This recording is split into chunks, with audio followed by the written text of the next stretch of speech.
Hi friends, ఈరోజు మీరు ఈ వీడియో ఒక గ్రీకుకు చెందిన ఒక మైథలాజికల్ కథను చూడబోతున్నారు. ఈ కథ విన్న తర్వాత మీరు చాలా షాక్ అవుతారు. ఎందుకంటే ఎన్నో ట్విస్ట్లు, థ్రిల్స్ ఈ కథ చుట్టూ తిరుగుతూ ఉంటాయి. గ్రీకు పురాణాల ప్రకారం గ్రీకు కుమార్తెలు చాలా అందంగా ఉండేవారట. అయితే ఒక మహిళ మాత్రం అందంగా ఉండడం కాదు కదా, ఆమె దగ్గరకు ఎవ్వరూ వెళ్లడానికి సాహసించేటంత దారుణంగా ఉండేది. ఇంతకీ ఆమె ఎవరో కాదు, గ్రీకులో పుట్టిన మెడుసా. ఒకానొక టైంలో ఈ భూమి మీద ఉన్న అందగత్తెల్లో ఈమె ఒకటి. ఈమె సముద్రం ద్వారా జన్మించిందని అంటూ ఉంటారు. మెడూసాకు 2 చెల్లెలు కూడా ఉన్నారు. అలాగే మరొక పురాణం ప్రకారం ప్రాచీన కాలం నాటి గ్రీకు దేవతలు అయిన ఎథెన్నా, జ్యూస్ల కుమార్తె ఈ మెడూసా అని అంటారు. జ్యూస్కు మెడూసా అంటే చాలా ఇష్టం. అందుకే ఆమెను చాలా శక్తివంతమైన మహిళలా తీర్చిదిద్దారు. గ్రీకు మైథాలజీ ప్రకారం ఎథీనా ఒక హెల్మెట్ ధరించి ఉంటుంది. చేతిలో ఖడ్గం, బళ్ళెం కనిపిస్తుంది. మీరు ఎక్కడైనా గ్రీకు దేవతల విగ్రహాలు చూసినప్పుడు ఎత్తైన విగ్రహం కనిపిస్తుంది. ఇది కాసేపు పక్కన పెడితే మెడుసా చాలా అందమైందని మీకు చెప్పాను కదా, అదే ఆమెకు శాపం అయిందేమో.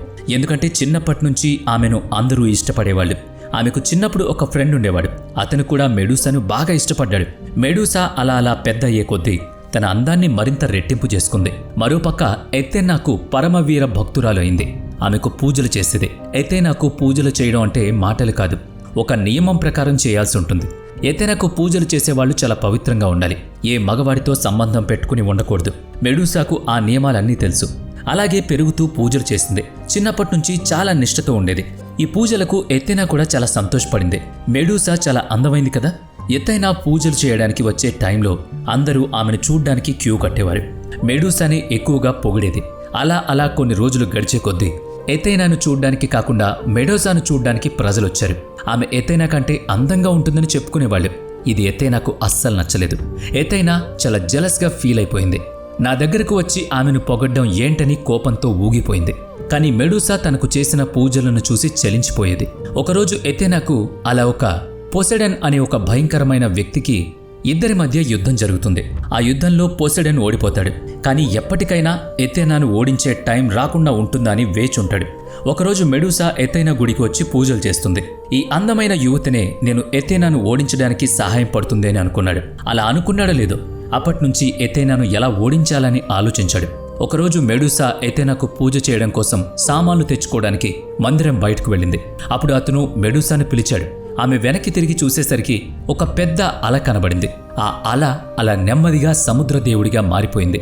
అప్పుడు పోసిడన్స్ ఆమెను అట్రాక్ట్ చేయడానికి చాలా ప్రయత్నించాడు. అప్పటికప్పుడు అతను ఎంతో ప్రతిభాశీలిగా మారాడు.